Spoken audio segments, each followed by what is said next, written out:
Did you know that, and this may be an unpopular opinion here, and it may trigger some of you. However, I do see this as a good reflection opportunity, mirror on the screen, that alcohol can actually be used as a healing tool. Now, hear me out before we get a little kooky here, right? Think about it. You have one or two drinks, things are fun, exciting, you feel confident, invigorated, a little enticed, maybe even a little aroused, whatever, right? Point is really after those two drinks, and I did watch an Eckhart Tolle video on this where he described this, and it made me realize something, that it's when all those feelings of suppressed emotions start to come out, because now you're tapping into your pain body. And we'll get back to this in a moment, because here's the realization and epiphany I just had in the shower while thinking about this exact subject of pain body being activated through alcohol.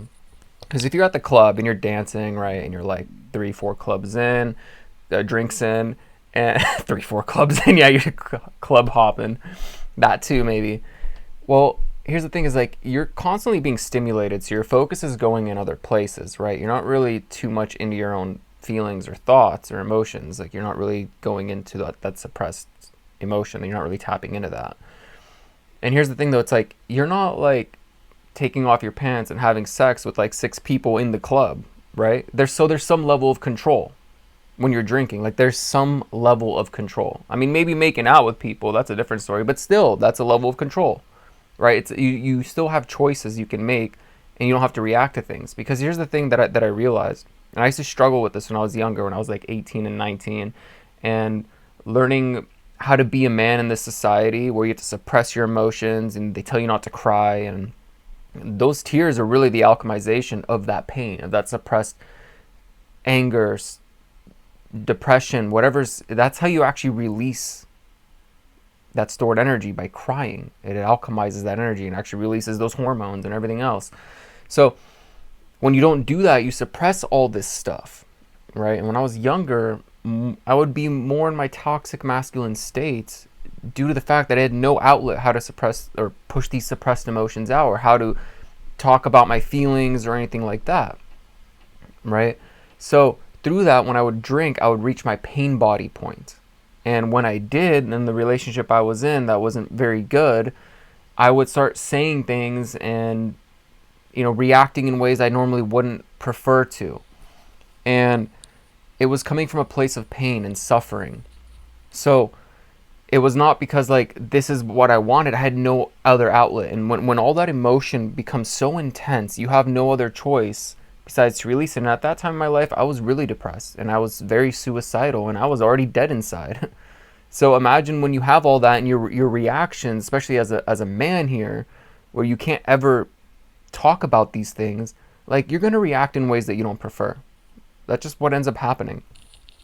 So now what I mean by this is that you can use this as a tool, because you go 1 to 2 drinks in. If you can sit with yourself, pull out a notepad, maybe that third drink is when you start writing down, what are you thinking?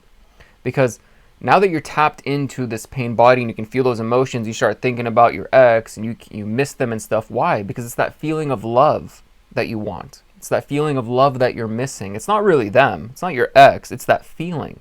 So that's when you can start looking at it as like, what feelings am I feeling here that I want to reach out to my ex that I don't have in my normal life, that I'm actually missing out on and I'm suppressing, because I do want deep and meaningful connection with someone. I do want a loving and healthy relationship. They start writing these things down.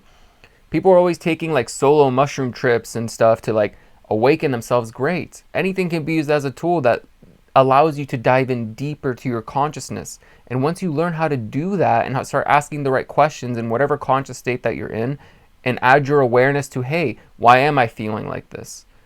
What here is coming up for me to look at and reflect on and use it as a mirror that I'm missing in my life and I want more of? What's hurting here? How can I express my feelings to someone I care about without reacting or yelling or freaking out? Right? You can use it as a reflective tool to enter your pain body and see what areas in your life need to be healed. And then you have to take action, and it's sober action. Don't take action right away. Do not, wait it out, right? Write it down. I'd give it a day or two, still ponder on it, and really dive in deep and allow yourself to be vulnerable with yourself.